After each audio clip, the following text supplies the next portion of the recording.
Hi friends, welcome back to my channel. ఈరోజు నేను మా ఇంట్లో ఉన్న వాటితోనే వెజ్ బిర్యానీ రెడీ చేస్తున్నాను.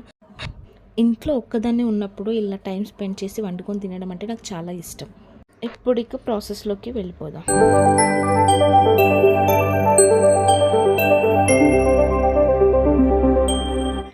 ఫస్ట్ నేను కుక్కర్ పెట్టి దాంట్లో సరిపడా ఆయిల్ వేసుకొని బిర్యానీ మసాలా వేసి అలాగే పచ్చిమిర్చి, ఆనియన్, ఆలు, క్యారెట్ ఇంకా మీ దగ్గర ఉన్న వెజిటేబుల్స్ కూడా వేసుకొని బాగా కలుపుకోవాలి. ఎప్పుడూ రొటీన్గా కాకుండా ఇలా అప్పుడప్పుడైనా ఇంట్లో ట్రై చేసి తినండి, చాలా బాగుంటుంది. అవి కొంచెం కుక్ అయినాక కొంచెం అల్లం పేస్ట్ అండ్ టమాటోస్, కొంచెం పసుపు యాడ్ చేసుకొని బాగా మిక్స్ చేసుకోవాలి. టమాటా వేసాక ఎక్కువసేపు కుక్ చేయకుండా సాల్ట్ వేసుకొని కలుపుకోవాలి.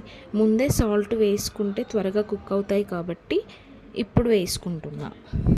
మనం ముందుగా నానబెట్టుకున్న రైస్ని కూడా యాడ్ చేసుకొని మంచిగా కలుపుకొని, నేను ఇక్కడ 2 గ్లాస్ రైస్ తీసుకున్నాను. ఆ 2 గ్లాస్ రైస్కి 3.5 గ్లాస్ వాటర్ యాడ్ చేసుకున్నాను.